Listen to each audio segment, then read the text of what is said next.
مسترد کرتا ہے۔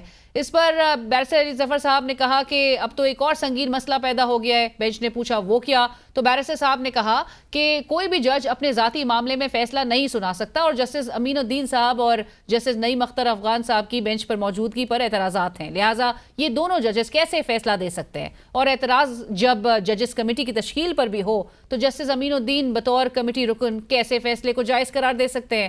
بینچ 5 کا تشکیل دیا گیا تھا، 4 ججز تو بیٹھ ہی نہیں سکتے تھے۔ 30 ستمبر کے عدالتی آرڈر کی کوئی حیثیت نہیں ہے، جس پر جسٹس جمال خان مندوخیل نے ریمارکس دیے کہ آپ سمجھ لیں ہم کمیٹی روم میں بیٹھے تھے۔ اس موقع پر چیف جسٹس قاضی فائز عیسیٰ صاحب نے بیرسٹر علی ظفر صاحب سے مکالمہ کرتے ہوئے کہا کہ اگنور کر دیں، جبکہ صدر سپریم کورٹ بار ایسوسی ایشن جناب شہزاد شوکت صاحب جب روسٹرم پر آئے تو چیف جسٹس صاحب نے شہزاد شوکت صاحب سے استفسار کیا کہ آپ کے دلائل تو مکمل ہو چکے تھے۔ شہزاد شوکت صاحب نے عدالت کو بتایا کہ تفصیلی فیصلے کے انتظار میں نظر ثانی دائر کرنے میں تاخیر ہوئی، مختصر فیصلہ آ چکا تھا لیکن تفصیلی فیصلے کا انتظار کر رہے تھے، جس پر جسٹس جمال خان مندوخیل نے ریمارکس دیتے ہوئے کہا کہ عام بندے کا کیس ہوتا تو بات اور تھی، کیا سپریم کورٹ بار کو بھی پتہ نہیں تھا نظر ثانی کتنی مدت میں دائر ہوتی ہے؟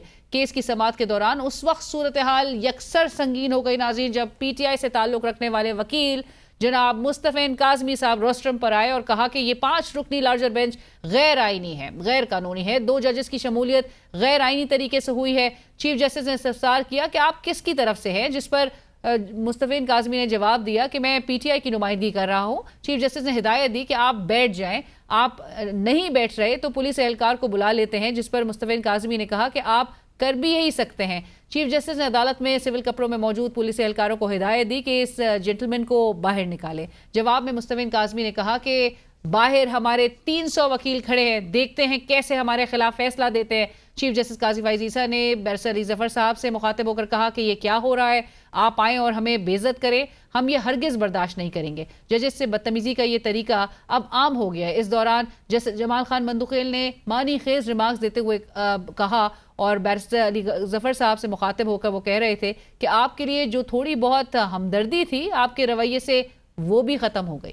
اور ناظرین، ایران کا اسرائیل پر بیلسٹک میزائل سے گزشتہ روز حملہ کیا جانا یہ ہمیں کیا بتا رہا ہے، اور جو ریٹیلیشن اب اسرائیل کی طرف سے کیا ایکسپیکٹ کی جا رہی ہے، کتنے اس کے امکانات ہیں، امکانات مشرق وسطیٰ میں جنگ چھڑنے کے کس حد تک بڑھ چکے ہیں، اور جو ایران میں جس طرح کی سیلیبریشنز نظر آ رہی ہیں وہ ہمیں کیا بتا رہی ہیں۔ اس وقت ہمیں جوائن کرے وقار رضوی صاحب، ماہر بین الاقوامی امور، جیو پولیٹیکل آپ اینالسٹ ہیں، صحافی ہیں۔ السلام علیکم وقار صاحب، بہت شکریہ ہمیں جوائن کرنے کے لیے۔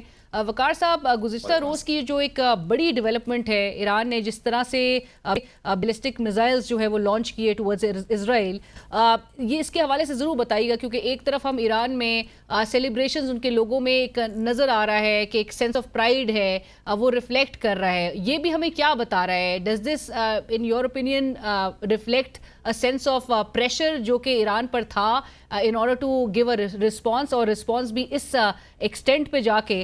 اور دوسرا میرے سوال کا حصہ جو ہے وہ اس کے repercussions، اس کے consequences کے حوالے سے ضرور اس پر آپ روشنی ڈالیے گا۔ جی، پریشر تو تھا جب سے ہنیہ کا اساسینیشن ہوا تھا تہرانی میں، جو حماس کے جو لیڈر تھے، اس دن سے پریشر کافی تھا ایران پہ، ایرانی گورنمنٹ پہ، دونوں اپنے ہی لوگوں سے اور پھر باہر سے بھی انہی گروپ سے، حماس، حزب اللہ، حوثیز جو یمن میں ہیں اور جو حشد شعبی عراق میں ہیں، ان سب گروپس کا آبویسلی جو الائنمنٹ جو ہے ایران کے ساتھ ہی ہے، تو وہ ایران کی طرف ہی دیکھتے ہیں کہ ایران کتنا اسٹرانگ ہے یا ویک ہے ڈیفینس کے معاملے میں۔ تو اب تک تو یہ کافی دیکھ رہے تھے کہ ایران کیوں نہیں جواب دے رہا ہے۔ کچھ لوگ ایران میں بھی تھے جو کافی کریٹیکل تھے گورنمنٹ سے، اور پھر پزشکیان جو ابھی پریزیڈنٹ ہیں ایران کے، انہوں نے آئی تھنک 2 دن پہلے ہی کہا تھا ایک کیبنٹ میٹنگ میں کہ ہم ایکچولی ویٹ کر رہے تھے رسپانس کرنے کے لیے، بیکاز ہم کو بتایا گیا تھا یورپین سے کہ سیز فائر ہوگا، مگر یورپینز نے ہم لوگوں کو basically they made a fool of us. تو اس کے بعد سے پھر اسینشلی لگ رہا ہے کہ اس کے بعد سے دی گرین لائٹ واز گیون کہ اب آپ اٹیک کریں۔ اب وہ ڈائریکٹ کوریلیشن میں نہیں کرنا چاہ رہا ہوں، مگر at the end of the day ایک اسٹریٹجک پیشنس کیا جا رہا تھا ان تہران، سمپلی بیکاز اگر غازہ میں سیز فائر آ جاتا تو دی ایرانینز جواب دیتے ایٹ سم لیول، مگر پرابیبلی اس حد تک جواب، اس انٹینسٹی کا جواب نہیں ہوتا۔ As far as consequences go, consequences تو بہت obvious ہیں کہ ایک وہ invincibility جو تھی اسرائیل کی وہ بریک کی گئی ہے. وہ فساد جو تھا invincibility کا آئرن ڈوم کی وجہ سے, کہ ہم لوگ سب سمجھتے ہیں کہ آئرن ڈوم کی وجہ سے اسرائیل میں کوئی مثال نہیں جا سکتا ہے, it's an invincible system. تو obviously the sheer numbers جو ایران نے بھیجے ہیں, at least جو ہم لوگ کو پتہ ہے reportedly 180 ہیں, اس سے زیادہ بھی ہو سکتے ہیں, مگر کافی نے اپنے ٹارگیٹس ہٹ کیے. But the Iranians also only hit military targets, جو وہ بھی بہت ہی ایک strategic ایک decision تھا, because جو IRGC کی جو statements آئے ہیں, جو Iranian Revolutionary Guard Corps جو ہیں, انہوں نے یہی کہا کہ ہم معاملہ یہیں پہ ختم کرنا چاہ رہے ہیں. ہم نے civilians نہیں مارے آپ کے, ہم نے صرف آپ کے military installations مارے, اور وہ بھی military installations جو ہم believe کرتے ہیں were involved in the killing of Nasrallah, were involved in the killing of Haniya. وہیں سے planning ہوئی تھی, وہیں سے جو بھی ڈرونز فلائی کیے تھے یا جو بھی ایمونیشن یوز کی گئی تھی ان اسپیسیفک اٹیکس میں, وہ وہاں سے نکلے تھے. تو the Iranians have been very specific and strategic in this. But Waqar صاحب, simultaneously now Israel has vowed to respond to it. ان کا رسپانس کس حد تک شدید ہو سکتا ہے آپ کے خیال میں؟ دیکھیں, جتنا بھی پزیشکیان پریشر میں ہے اتنا ہی نیتنیاہو یا شاید زیادہ ہی is under more pressure. because آپ کو پتہ ہے Netanyahu right wing government coalition میں ہیں ابھی, ان کے جو رائٹ ونگ منسٹرز ہیں بہت ہی ایکسٹریمسٹ ہیں. وہ لوگ تو چاہتے ہیں, انہوں نے بہت اوپنلی بھی کہہ چکے ہیں کہ جو سدرن لیبنان کے جو ریجنز ہیں وہ they want to take it over. آپ نے شاید دیکھا بھی ہوگا آن لائن کہ کچھ سیٹلمنٹس کی جو کمپنیز ہوتی ہیں, they've already started showing advertisements for settlements in southern Lebanon, کہ آپ گھر بنا سکتے ہیں southern Lebanon میں, because وہ لوگ اب کہہ رہے ہیں greater Israel کا پارٹ یا حصہ southern Lebanon بھی آتا ہے according to them. تو یہ اتنا جو پریشر ہے نیتنیاہو پہ, تو obviously کوئی نہ کوئی تو رسپانس اس کو کرنا ہے, unless and until امریکہ یا برٹن یا جو یہ جو ممالک جو ہیں جو allied ہیں اسرائیل کے ساتھ, they try to calm the situation. because آپ یہ بھی سمجھ سکتی ہیں کہ اگر اٹیک ہو گیا ایران پہ, اور جو اگر worst case scenario تو nuclear installations پہ جو اگر اٹیک ہوگا, تو the Iranians will not take that lying down. Iranians already کہہ چکے ہیں کہ آپ ہم کو پھر سے اٹیک کریں گے تو پھر تو آپ basically سمجھ لیں جنگ شروع. We will retaliate again. تو back and forth اب ایک دو دفعہ کے بعد تو جنگ proper شروع ہو ہی جائے گی. سو وقار صاحب, آپ کا اس پہ اس کو تمام چیزوں کو مد نظر رکھتے ہوا آپ کیا سمجھتے ہیں کہ مشرق وسطیٰ میں بالخصوص یہ جنگ چھڑنے کے کتنے امکانات ہیں؟ امکانات تو بہت ہیں, مگر وہ ہے کہ behind the scenes جیسے آپ بھی سمجھتی ہیں diplomacy must be happening at a very fast pace. Especially میں سمجھ رہا ہوں جو ریجنل کنٹریز ہیں, جو عرب ممالک ہیں, جو خلیجی ممالک ہیں, بیکاز اسپیشلی امارات کو دیکھ لیں, امارات is literally across the waters from Iran. جو بھی ایران میں اٹیکس ہوں گے وہ امارات پہ ضرور افیکٹ ہوگا, and it's a trading hub. وہ نہیں چاہتے کہ اتنی انریسٹ انہی کے بارڈر پہ ہو, and then the other countries of course as well, جو خلیجی ممالک ہیں وہ بھی نہیں چاہتے. تو for this specific reason I feel like Washington میں بہت زیادہ پریشر ڈال رہے ہوں گے یہ لوگ, لابینگ بہت زیادہ ہو رہی ہوگی.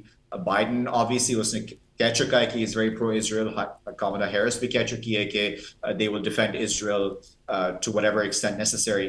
مگر وہ کہنے کی بات ہوتی ہے, behind the scenes I'm sure تھوڑا سا وہ ریال پالیٹک بھی تھوڑا سا یہ لوگ سمجھ رہے ہیں کہ اگر Israel does go all out تو اس کے معنی کیا ہو. Right, thank you so much Waqar صاحب, بہت شکریہ آپ کے تجزیے کے لیے, and thank you for joining us. Waqar Rizvi ہم سے بات کرے تھے, جیو پولیٹیکل اینالسٹ ہیں, آلسو جرنلسٹ. اور اسی کے ساتھ ہی بڑھیں گے ہم ایک بریک کی طرف. بریک کے بعد جب واپس آئیں گے, سپریم کورٹ میں 63A ریویو کیس جو ہے آج جاری رہا, اس میں اہم جو ڈیولپمنٹ سامنے آئی اور اہم ریمارکس سامنے آئے ہیں, اس حوالے سے گفتگو ہوگی ایک بریک کے بعد. ہمیں آج پروگرام میں جوائن کریں اسٹوڈیو میں سید مصطفین کاظمی صاحب, وکیل ہیں آپ پی ٹی آئی کے, اس کیس میں آج موجود بھی تھے عدالت میں. السلام علیکم مصطفین صاحب, بہت شکریہ, تھینک یو فار جوائننگ اس. اور پینل میں ہمارے ساتھ شامل ہیں حسن رضا پاشا صاحب, ممبر پاکستان بار کونسل, سابق chairman executive committee Pakistan Bar council, senior ماہر قانون ہے. پاشا صاحب السلام علیکم, آپ کا بھی بہت شکریہ ہمیں جوائن کرنے کے لیے. مصطفین صاحب, گفتگو کا آغاز آپ سے, کیونکہ آج عدالت کے اندر آپ کی جانب سے, آپ اور علی ظفر صاحب موجود تھے, اور آپ کی جانب سے چیف جسٹس صاحب سے آپ نے مخاطب ہو کے کچھ دھمکی آمیز آپ کا ایک رویہ نظر آیا. And please allow me to quote your statement as well. آپ نے کہا کہ یہ 5 رکنی بینچ جو ہے وہ غیر قانونی ہے, ہم دیکھتے ہیں یہ فیصلہ کیسے ہوتا ہے, ہم 300 وکیل باہر کھڑے ہیں, پہلا سوال تو میرا آپ سے یہی ہے سر کہ آپ چیف جسٹس صاحب کو، دیگر سپریم کورٹ کے ججز کو آپ دھمکا رہے تھے. آپ کو نہیں لگتا کہ اس سے ایک جو کیس ہے پاکستان تحریک انصاف کا وہ کمزور ہو جاتا ہے؟ دیکھیں، سب سے پہلی بات، جو سپریم کورٹ کی جو ساری پروسیڈنگ ہوتی ہے وہ ساری ریکارڈ ہوتی ہے. تو اگر کوئی باہر آ کے اس کو مس اسٹیٹ کرے یا کچھ اور بات کر لے تو اس سے کوئی مجھے نہیں فرق پڑتا. جو میں نے باتیں عدالت کے اندر کی ہیں وہ سب ریکارڈڈ ہیں. بٹ سر پلان کیا تھا آپ کا؟ پلان یہ تھا، پلان تو کچھ نہیں تھا. یہ تو فائز عیسیٰ صاحب نے مجھے مجبور کیا کہ میں روسٹرم پہ آؤں. علی ظفر صاحب تو موجود تھے وہاں. ہاں، علی ظفر صاحب میں بتاتا ہوں. تو کل یہ ہوا کہ سب سے پہلے علی ظفر صاحب از اے ویری کمپیٹنٹ لائر، اور وہ بہت ہی شریف النفس انسان ہیں اور ٹھنڈے مزاج کے. اور ٹھنڈے مزاج کا مطلب یہ ہے کہ آپ کو پتہ ہے کورٹ میں تو آگے مسائل چلتے ہیں. وہ اتنی ٹھنڈے مزاج کے کہ آج آپ کے رویے پہ انہوں نے کہا کہ وہ تو بہت خوش اسلوبی کے ساتھ مکالمہ ان کا ہو رہا تھا چیف جسٹس صاحب سے، تو اون نہیں کیا انہوں نے آپ کے رویے کو. دیکھیں، مجھے کوئی فرق نہیں پڑتا. میں نے تو جو بات وہاں پہ تھی وہ میں نے کر دی.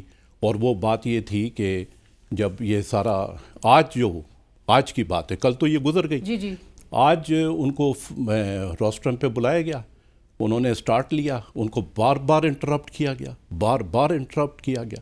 اور اس کے بعد جو ہے ایک ایسی اسٹیج آئی کہ انہوں نے کہا کہ میرے 5 پوائنٹس ہیں، تو وہ تو مجھے بتانے دیں آپ کم از کم، تاکہ بات آگے بڑھے.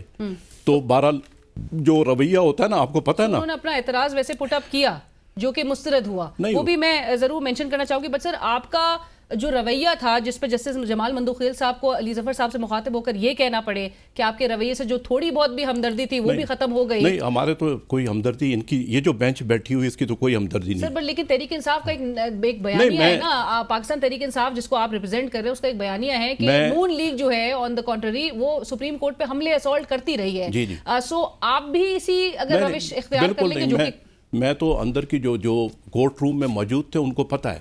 جو وہاں پر جب یہ سلسلہ ہوا تو علی ظفر صاحب نے کہا کہ میں اپنے لیڈر سے ملنا چاہتا ہوں، عمران خان صاحب سے، مجھے اس کی اجازت دی جائے اور اس کو تھوڑا سا آگے لے جایا جائے. کیونکہ اس وقت عمران خان صاحب جو ہیں بہت زبردست لیگل ایکسپرٹ ہو چکے ہیں، تو مجھے ان کی رائے لینی ہے ہر صورت میں، اور آپ کسی کو روک نہیں سکتے. چیف جسٹس صاحب نے کہا تھا کہ کل آپ کر سکتے تھے، آپ نہیں، منع کر دیا تھا. وہی میں آپ کو بتا رہا ہوں نا، انہوں نے منع کر دیا. انہوں نے کہا دیکھیں گے، یہ کریں گے. اس پہ میں اٹھا اور پھر آپ کو باہر نکال دیا. نہیں، باہر نہیں نکالا، بالکل نہیں نکالا. یہ آپ خود چلے گئے تھے باہر؟ میں بالکل خود گیا تھا. ہاں، بالکل خود گیا تھا. اور میں نے جا کر وہاں پہ بات کی کہ سب سے پہلی بات یہ ہے کہ یہ بینچ جو ہے نا غیر آئینی ہے. کیونکہ یہ بینچ جو ہے اس میں جو آتھر ہیں، جو ججمنٹ کے آتھر ہیں، جسٹس منیب نہیں موجود، اور اس کے جسٹس منصور علی شاہ اس میں موجود نہیں ہے. پھر آپ نے 3 رکنی کمیٹی اس نے بینچ بنانی تھی، موجود نہیں تھے. میں سر پلیز الاؤ می، میں پاشا صاحب آپ کی طرف یہ جو آج اعتراضات پاشا صاحب ریز کیے جا رہے ہیں، اور آپ کا لیگل ویو اس پہ ہے کیا؟ آپ ایک سینئر وکیل ہیں، ڈو یو ریئلی فیل کہ یہ بینچ جو ہے جو کہ جن پر اور جن ججز پہ اعتراضات ہو وہ اس کا متفقہ طور پہ فیصلہ کر سکتے ہیں؟ دیکھیں، بات یہ ہے کہ یہ آپ کے سوال کا جواب دینے سے پہلے میں تھوڑا سا جو مین کیس ہے، پہلے جو 5 رکنی بینچ نے 63A پہ فیصلہ کیا تھا اس کی طرف توجہ مبذول کرانا چاہتا ہوں. دیکھیں، وہ جب بینچ کام شروع ہوا تو اس وقت ایک فریق جو ہے وہ یہ اعتراض کر رہا تھا کہ یہ ایک من پسند جس کا بینچ بننا ہے اور ایک من پسند فیصلہ لینے کے لیے بنایا گیا. ہم اسی کیس میں ہم گئے اور جب پروسیڈنگ شروع ہوئی تو ہم سارے کھڑے ہو کے ہم روسٹر پہ آ گئے اور ہم نے یہ گزارش کی chief justice of Pakistan Umar Ata Bandial صاحب سے کہ گزارش یہ ہے کہ جو اس وقت میں گوئیاں ہو رہی ہیں یا باہر باتیں ہو رہی ہیں اور اس کیس کی امپورٹنس کو مد نظر رکھتے ہوئے ہم آپ سے یہ ریکویسٹ کرتے ہیں کہ آپ اس پہ فل کورٹ بنا دیں. جو بھی فیصلہ ہو کسی بھی فریق کے حق میں یا کسی فریق کے خلاف ہو، ایٹ لیسٹ اس پہ کوئی انگلی نہیں اٹھے گی اور آپ پہ کوئی حرف نہیں ہوگا اور آپ کی توقیر میں عدالت عظمیٰ کی توقیر میں اضافہ ہوگا. These were our words. سو پاشا صاحب یہ بھی کلیئر ضرور کرتے ہیں, آپ نے ابھی سپریم کورٹ بار ایسوسی ایشن کا بھی ذکر کیا, وہ بھی گئے تھے؟ کیونکہ آج حامد خان صاحب یہ نقطہ ریز کر رہے ہیں کہ آج جس طرح بڑھ بڑھ کے پریزیڈنٹ صاحب سپریم کورٹ بار ایسوسی ایشن کے وہ دلائل دے رہے ہیں, وہ تو کبھی اس کی تشریح کے لیے گئے ہی نہیں تھے, ان کا کندھا استعمال کیا جا رہا ہے سپریم کورٹ بار کا. میں گزارش کروں, یہ ایک پروسیس ہوتا ہے. اس وقت کے جو سٹنگ پریزیڈنٹ تھے وہ احسن بھون صاحب تھے, انہوں نے وہ شامل تھے, یاسین آزاد شاہ شامل تھے, کامران مرتضیٰ صاحب تھے, امان اللہ کنرانی صاحب تھے, سید قلب حسن شاہ صاحب تھے. میں سب کا نام گنا رہا ہوں جو وہاں پہ تھے, یہ ذرا ذہن میں رکھیں. دوسری بات میں ایک بڑی امپورٹنٹ کرتا ہوں, being regulator, being member of regulatory body.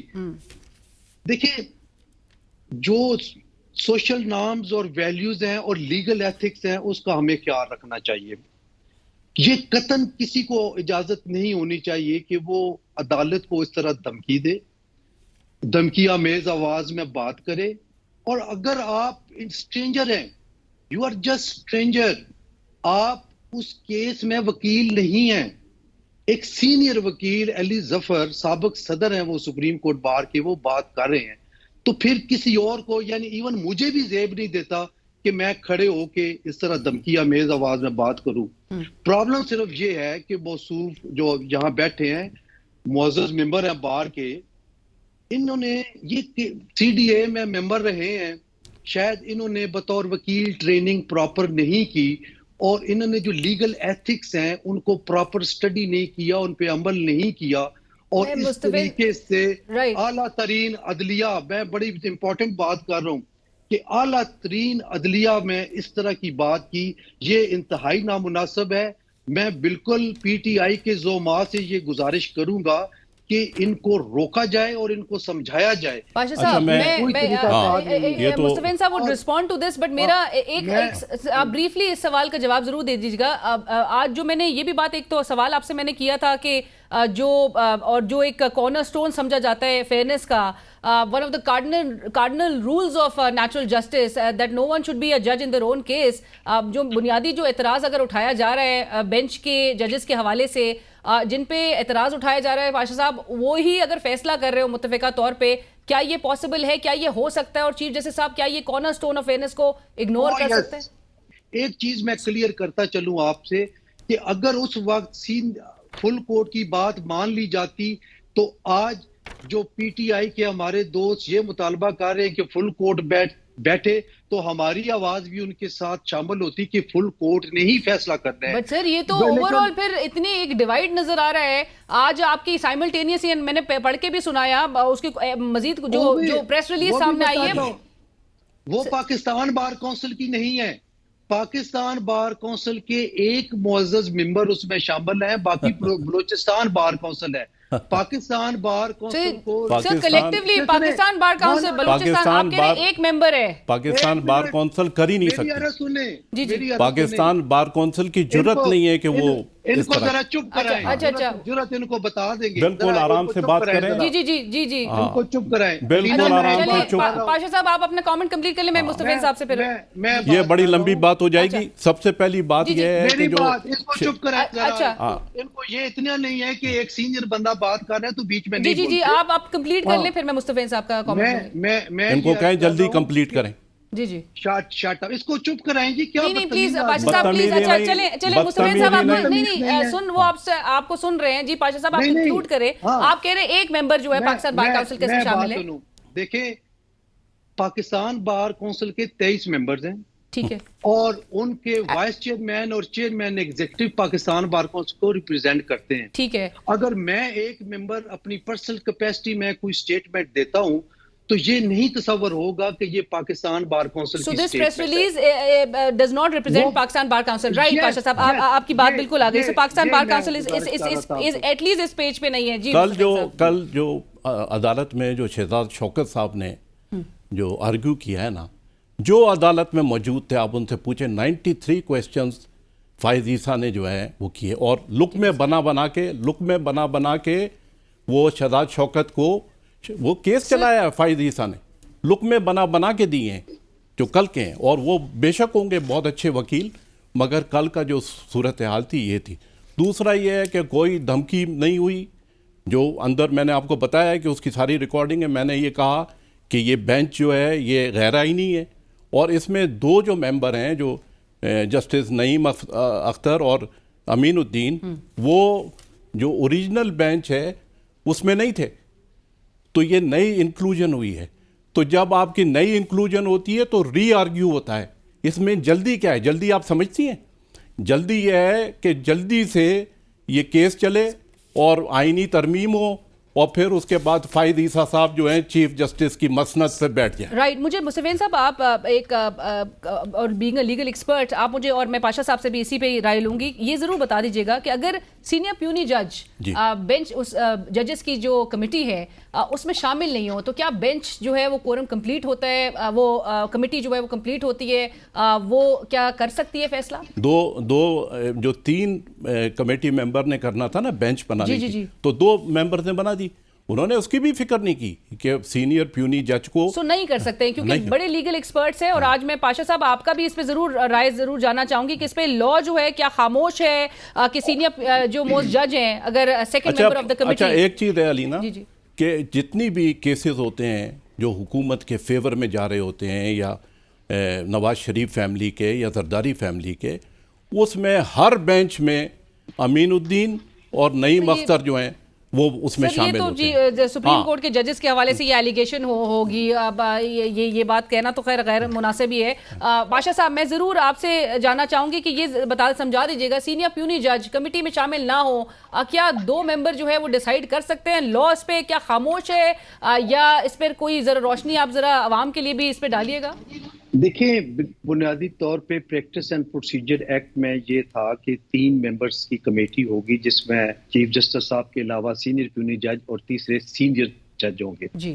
لیکن یہ پھر آرڈیننس آیا, جو آرڈیننس آیا اس پہ ہماری ریزرویشن بھی ہے, تحفظات بھی ہیں, اور ہم نے اس کو کنڈیم بھی کیا کہ یہ آرڈیننس حکومت نے درست نہیں کیا, اور پریکٹس اینڈ پروسیجر ایکٹ کی جو اصل اسپرٹ ہے, جو اصل روح ہے, اس کے خلاف ہے. یار سننے کورم کی میں بات بتاتا ہوں. دیکھیں 3 ممبرز کا ہے, اور اگر تینوں کا اتفاق کسی بینچ پہ یا کسی فیصلے پہ نہیں ہوتا تو پھر وہ 2-1 کی ریشو سے جو ہوگا اکثریتی فیصلہ وہ مانا جائے گا اور وہ پریویل کرے گا. تو اس انالوجی پہ اگر جاتے ہیں ہم تو پھر یہ ہو سکتا ہے کہ اگر وہ جو ایک جج صاحب ریکیوز کر رہے ہیں یا نہیں شامل ہو رہے ڈیو ٹو سرٹن ریزنز, کوئی بھی ریزن ہے, but he has given his reasons through his letter sir, جس میں انہوں نے بڑے constitutional issues اٹھائے ہیں. جو بھی ہے 5 ممبروں کا بینچ بنا اور اس میں سے 4 رہ گئے. so right 4 رہ گئے نا, تو 4 کیسے کر سکتے ہیں؟ پاشا صاحب آپ ایڈریس آپ چلیں یہ سوال لے لیجیے, کیونکہ علی ظفر صاحب آج یہ نقطہ ضرور اٹھا رہے ہیں اور یہ سب کے ذہن میں سوال ضرور ہے کہ بینچ کے جو 5 کا تشکیل دیا گیا تھا, 4 ججز نے بیٹھ کے جو ہے وہ ایک جوڈیشل آرڈر بھی 30 تاریخ کو سامنے آ گیا تھا. علی ظفر صاحب کہہ رہے ہیں اس جوڈیشل آرڈر کی بھی کوئی حیثیت نہیں ہے. دیکھیں پہلے تو میں یہ کورم کی بات کروں کہ اگر فرض کر لیں کہ ایک معزز جج صاحب جنہوں نے جو شامل نہیں ہوئے وہ اگر اس فیصلے کی اگینسٹ سمجھے جائیں تو 2-1 کی ریشو سے یہ ہوگا, تو یہ 2-0 کی ریشو سے ہے, یعنی جو میجورٹی رائے ہے وہ پریویل کرتی ہے. نمبر 2 جو بیٹھ سکتے ہیں اکارڈنگ مطلب آرڈیننس بھی جو سامنے آیا اس میں چیف جسٹس صاحب نے تیسرا ممبر انہوں نے بھی لگانا ہے نا. کورم پورا ہو گیا, میں یہ بات کر رہا ہوں. اب تیسری بات جو آپ نے فرمائی ہے کہ جسٹس منصور علی شاہ صاحب نے اعتراضات کیے ہیں, ان کا اعتراض بالکل اپنی جگہ پہ بجا ہے, لیکن بہتر یہ ہے کہ وہ اس کمیٹی میں بیٹھ کے اس جو سی پی جو فائل کی گئی ہے 184(3) کے تحت اس آرڈیننس کو چیلنج کیا گیا ہے, اس کی سنوائی کے لیے جو بینچ بنے گا اس میں شامل ہوں اور وہ فکس کریں اور اس کو سٹرائک ڈاؤن کریں. جب تک آپ اس میں نہیں بیٹھیں گے یہ فکسیشن نہیں ہوگی, اس کی سنوائی نہیں ہوگی, تو کیا یہ سپریم کورٹ آف پاکستان کا سارا جو پروسیس ہے یہ معطل رہے گا اور یہ بیٹھ کے فیصلہ نہیں کریں گے؟ تو یہ سوچنا چاہیے. کل ججز صاحب جو ہیں وہ یہ کہہ رہے تھے کہ جی یہ جو ضمیر ہے, یہ ضمیر کی کیا اہمیت ہے؟ ضمیر اب یہ ہو کیا رہا ہے, یہ دنیا کی واحد بینچ ہے کہ جو یہ فیصلہ کرنے جا رہی ہے کہ آپ جو ممبران قومی اسمبلی ہیں اس کی منڈی لگائیں, یہ انٹرپریٹیشن ضرور ہو سکتی ہے، آپ کو لگ رہا ہے کہ معاملہ جو ہے وہ 63 ہے، کیونکہ حکومت کو بھی بہرحال نظر ایک بہت جلدی نظر آ رہی ہے نا، سو آپ کو لگ رہا ہے کہ یہ پارلیمنٹ ہی میں یہ لیجسلیشن کے لیے تمام راہ ہموار کی جا رہی ہے، اور پارلیمنٹ کا ہر ممبر جو ہے نا وہاں پہ 17 تو ان کے ہیں اور 34 وہ ہیں، ہر ممبر جو اس وقت بیٹھا ہوا ہے پی ایم ایل این کا اور پیپلز پارٹی کا جو زرداری لیگ ہے اس کے ہر ممبر 50-50 ہزار ووٹوں سے ہارے ہوئے ہیں. فارم 47 کی یہ پارلیمنٹ بیٹھی ہوئی ہے اور وہ وہ جو سارا ہے لیجسلیشن کر رہی ہے جس کو ہم نہیں مانتے. پر مستفین صاحب آج آپ 300 وکلا کا آپ ذکر کر رہے تھے جو کہ سپریم کورٹ کے باہر تھے، یہ کیا روزانہ کی بنیاد پہ ہوگا اور کیا آپ لوگ نے جو آپ اچیو کرنا تھا کیا آج وہ اچیو کر چکے ہیں؟ انشاءاللہ یہ چلے گا. جب افتخار چودھری کی آپ ایک پریشر ڈالنا چاہ رہے ہیں، دباؤ ڈالنا چاہ رہے ہیں سپریم کورٹ؟ نہیں تو ہم تو آئین کے ساتھ کھڑے ہیں نا. ہم کیا کر رہے ہیں؟ ہم تو آئین کے ساتھ کھڑے ہوئے ہیں. جب افتخار چودھری کی تحریک شروع ہوئی تھی تو پہلے دن 20 یا 25 وکیل تھے. تو یہ تو کاروان آہستہ آہستہ بڑھتا ہے نا. ہم تو آلریڈی 2 سال سے سڑکوں پر ہیں، تو انشاءاللہ ہم کانسٹیٹیوشن کے لیے جان بھی دیں گے، خون بھی دیں گے انشاءاللہ. اور یہ جتنے پٹھو ہیں یہ ان کو ہم ایکسپوز کرتے جائیں گے. میں پاشا صاحب فائنل کامنٹس آپ کے پاس. صاحب آپ کو ویسے یہ جو 63 ریویو کیس جس طرح سے چل رہا ہے اس پر آپ کو اس کی ٹائمنگ پہ بڑے سوال اٹھائے جا رہے ہیں، آپ کو پریشانی یا کوئی ذرا آپ کو حیران کن یہ بات نظر آ رہی ہے کہ جس طرح سے ایک تیزی میں یہ معاملہ جا رہا ہے اور ایک طرف جو ہے حکومت جو ہے وہ لیجسلیشن کرنے کے لیے بھی کہہ رہے ہیں کہ 2 ہفتے کے اندر جو ہے یہ قانون سازی پر پورے نمبرز بھی اکٹھے کر سکیں گے؟ دیکھیں پریکٹس اینڈ پروسیجر ایکٹ میں صرف یہ نہیں ہے کہ ایک کمیٹی بنے گی اور وہ بینچز کا فیصلہ کرے گی، اس کی کچھ اور شقیں بھی ہیں، وہ بھی ساری اپلائی ہوتی ہیں. اور اس میں کیسز کی فکسیشن کے حوالے سے جو ہماری ڈیمانڈز تھی پاکستان بار کونسل کی ہماری مشاورت میں کی وجہ سے وہ شامل کی گئی، وہ بھی ذرا پڑھ لیں تو زیادہ بہتر ہوگا. تو میرا خیال یہ ہے ٹائمنگ کی جہاں تک میں عرض کروں گا کہ اگر فوری طور پہ لگ جاتی تو وہ زیادہ بہتر تھا، اسی وقت فائل ہو گئی تھی. اگر وہاں پہ نہیں ہوئی تو پھر 2 سال کا عرصہ اور ابھی ہی کیوں اس پر اتنی زیادہ فوکس کیا جا رہا ہے؟ آخر 2 سال ویٹ کیوں کیا گیا، اس کو پہلے کیوں نہیں فکس کیا گیا؟ یہ بھی تو آپ دیکھ لیں. میں یہی سوال کر رہی ہوں. چھٹیوں میں لگانے کی کوشش کی گئی ہماری اطلاع کے مطابق اور وہ نہیں لگ سکا جی، ٹائمنگ ٹھیک نہیں ہے. جب نئے چیف جسٹس صاحب نے اوتھ لیا اس وقت لگانے کی کوشش کی گئی، اس وقت بھی کہا گیا جی ٹائمنگ ٹھیک نہیں ہے. کیا کیسز کی فکسیشن ٹائمنگ کے حوالے سے ہوتی ہے؟ آج 300 سے زائد وکلا سپریم کورٹ کے باہر نظر آ رہے تھے. آنے والے دنوں میں آلریڈی آپ کو پتا ہے کہ سائن بھی کر چکے ہیں ملک بھر کے وکلا. یہ تحریک جو ہے وہ زور پکڑتی دکھائی دے سکتی ہے. یہ دیکھیں بطور ممبر پاکستان بار کاؤنسل پاش صاحب آپ کس سائیڈ پہ کھڑے ہیں؟ دیکھیں میں عرض کرتا ہوں کہ میں کسی پارٹی کا نہیں ہوں، یہ ایک پارٹی کے وکلا ہیں، آئی ایل ایف کے وکلا ہیں. میں آپ سے آپ کا انڈیپینڈنٹ ویو ہی مانگ رہی ہوں کہ انڈیپینڈنس آف جوڈیشری کے لیے میں ان کا حق بنتا ہے کہ میں کسی پارٹی کے پیچھے لگنے کو تیار نہیں ہوں. میں کسی بھی پارٹی چاہے وہ نون ہو چاہے آئی ایل ایف ہو، ہمارا اپنا وکلا کا ایک اپنا سٹیس ہے. جس تحریک کی بات کر رہے ہیں پاکستان بار کونسل کے جتنے فیصلے ہوتے ہیں، جس کو چپ کرائیں جی، پاکستان بار کونسل کے جتنے فیصلے ہوتے ہیں یہ بھی انتہائی مطلب خوبصورتی سے حکومت کی فیور میں چلے جاتے ہیں، پی ایم ایل این کی فیور میں چلے جاتے ہیں. وہ کہہ رہے ہیں وہ کسی پارٹی کی پاشا نہیں، میں ان کو کہہ نہیں رہا، میں تو پاکستان بار کونسل کو کہہ رہا ہوں کہ ان کے خوبصورت فیصلے جتنے فیصلے ہوتے ہیں وہ اچانک حکومت کی فیور میں جاتے ہیں، پی ایم ایل این کی فیور میں جاتے ہیں، زرداری لیگ کی فیور میں چلے جاتے ہیں.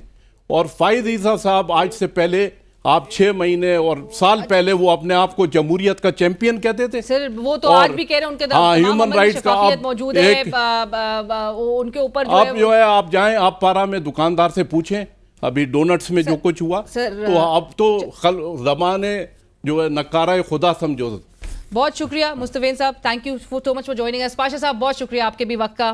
اور ناظرین آج کی سماعت میں بھی جس طرح سے علی ظفر صاحب جو اعتراضات اٹھا رہے ہیں اور بینچ کی کانسٹیٹیوشن پھر ری کانسٹیٹیوشن پہ جو سوالات اٹھائے جا رہے ہیں، اعتراضات اٹھائے جا رہے ہیں، اس حوالے سے گزشتہ روز ہماری senior advocate of Supreme court جناب فیصل صدیقی صاحب سے گفتگو ہوئی. ان کے تجزیہ، ان کی رائے، ان کا ایکسپرٹ اوپینین کیا رہا آپ کو بریک کے بعد سنواتے ہیں. اس وقت آئی ایم ویری آنرڈ ہمیں جوائن کریں فیصل صدیقی صاحب، سینئر ماہر قانون advocate of Supreme Court. Faisal صاحب السلام علیکم، بہت شکریہ. It's an honour to have you in the show sir, بہت شکریہ جوائن کرنے کے لیے.